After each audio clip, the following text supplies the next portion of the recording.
Hello বন্ধুরা, আজকে একটা নতুন রেসিপি নিয়ে এসেছি। যেমন পলতা পাতার বড়া। এই পলতা পাতা কিন্তু একটু তিতকুড়ে টাইপের হয়, কিন্তু খেতে খুবই ভালো হয়। বাজার থেকে এই পলতা পাতাটা কিনে নিয়ে এসেছি। পটল গাছের পাতা। এই পাতাগুলো বেছে বেছে নেব। বিভিন্ন পাঁচমিশালি ডাল নিয়েছি, ভিজিয়ে নিয়েছি। আপনারা যে কোনো ডাল নিতে পারেন, ছোলার ডাল বা মটর ডাল বা মুসুর ডাল দিয়ে করতে পারেন। আমার ঘরে পাঁচমিশালি ডালটা ছিল, এটা দিয়ে আমি আজকে বড়া বানাবো। পাতাগুলোকে পরিষ্কার করে ধুয়ে নিতে হবে। বেছে নিয়েছি, কচি কচি পাতা দেখে নিয়েছি। এগুলো মা ঠাকুমাদের থেকে শেখা। প্রথমে ভালো করে পেস্ট করে নেবো। পাতাগুলো ভালো করে পেস্ট করে নেবো। আগের দিনে মানুষরা শিলনোড়ায় বেটে ঘন করে বেটে নিত। যাতে বেশি জল না থাকে, শুকনো শুকনো করে বাটতে হবে। অল্প আদার টুকরো দিয়ে দিচ্ছি। পেস্টটা একদম টাইট করে বানিয়েছি, যাতে একটু বেশি জল না থাকে। যেহেতু বড়া বানাবো, একটু শুকনো শুকনো রাখতে হবে। ডালগুলো একদম ফুলে ফুলে গেছিলো। এটাকে মিক্সিতে বেটে নিচ্ছি একবারে। যেমন পরিমাণ পাতা নেবেন সেই অনুযায়ী আপনার ডালটা নিয়ে নেবেন। ডালটাকেও পুরোপুরি ঘন করে নিই, আদা বাটা মতো করে নিয়েছি, যাতে খেতে মজাদার আসে। মুখে একটুখানি গোটা করে দানা দানা পড়ে। পুরো ফাইন পেস্ট বানাতে হবে না, তবে একসঙ্গে এক এক করে জড়ো করে দিচ্ছি। এগুলো দিয়ে আমি ভালো করে মেখে বড়া বানাবো।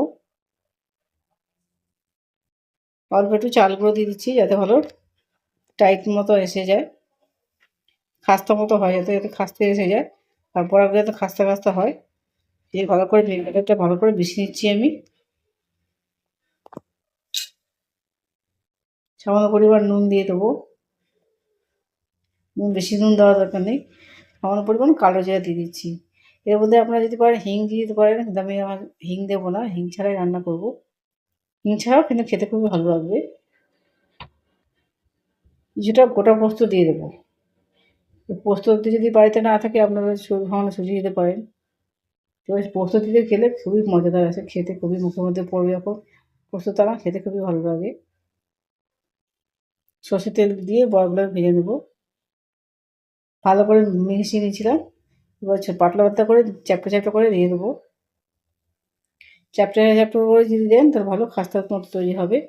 বেশি মোটা মোটা করবেন না, পাতলা পাতলা করে দেবেন। তারপর দেবেন বড়াগুলো, খেতে খুবই গরম গরম হাতে খুবই ভালো লাগবে। লাইক এবং সাবস্ক্রাইব করতে ভুলবেন না। কমেন্টে আমাকে জানাতে পারেন কারা কারা এরকম পলতা পাতা বড়া খান। এই বড়াটা বিভিন্নভাবে রান্না করা যায়। এইভাবে রান্না করতে পারলে খেতে খেতে খুবই ভালো আসে। এক পিঠটা হয়ে গেলে নেড়েছি, আবার অপর পিঠটা হয়ে যাবে। যেই দেখবেন কড়া কড়া হয়ে আসবে, কালারটা একটু চেঞ্জ হয়ে যাবে, তখন এতটা সবুজ থাকবে না, কালারটা একটু কালচে কালচে মতো হয়ে যাবে। এর মধ্যে বেকিং পাউডার কেউ দেওয়ার দরকার নেই, বা সোডা দেওয়ার দরকারই নেই, এমনিতেই খাস্তা হয়ে যাবে। এমনিই খেতে ভালো হবে, কোনো বেকিং পাউডার বেকিং সোডা কিছু দেওয়ার দরকার নেই। খেতে ক্রাঞ্চি হবে, মুচমুচে, খেতে খুবই ভালো লাগবে খেতে। কড়কড়া করে ভেজে নিয়েছি। যত কড়কড়া করে ভেজে নেবেন, ডিপ ফ্রাই করবেন, তত কিন্তু খেতে ভালো হবে। এই রেসিপিটা বাড়িতে অবশ্য বানিয়ে দেখুন। যারা অবশ্যই এই খাননি, এই পটল গাছের পাতা পলতা পাতার বড়া খাননি, তারা অবশ্যই একবার চেষ্টা করে দেখুন। এইভাবে রেসিপিটা রান্না করে দেখুন, খেতে খুবই ভালো লাগবে। আমার যে কটা ব্যাটার হয়েছিল, সেটা দিয়ে আমার আরও আরও কতগুলো বড়া হয়ে যাবে। আমি সবগুলো একবারে বানিয়ে নিচ্ছি।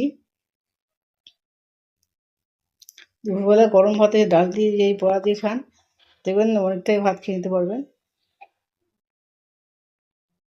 মুখে স্বাদ ফিরে আসবে, এই বড়া খেলে মুখে স্বাদও ফিরে আসবে। অনেকে মুখে অনেক সময় অরুচি হয়ে গেলে এই বড়া কিন্তু খেতে পারেন, মুখে রুচি ফিরে আসবে।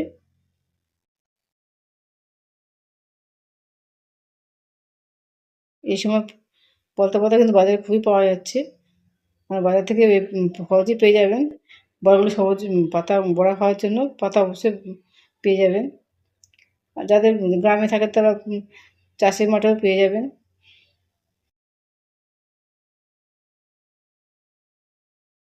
বাড়িতে অবশ্যই এভাবে বানিয়ে দেখুন বড়াগুলো। আমরা বাচ্চা বড় সবাই আমরা মজা মজা করে এই বড়া খেয়ে থাকি। গরম গরম রান্না হতে হতে প্রায় অনেকটাই খাওয়া হয়ে যায়। ভালো করে ছেঁকে তুলে নিচ্ছি যাতে তেল না থাকে। আপনারা টিস্যু পেপারও রাখতে পারেন যাতে তেলটা বাদবাকি তেলটা টেনে নেবে। দেখুন রেডি হয়ে গেছে আমার পালতা পালতা বড়া।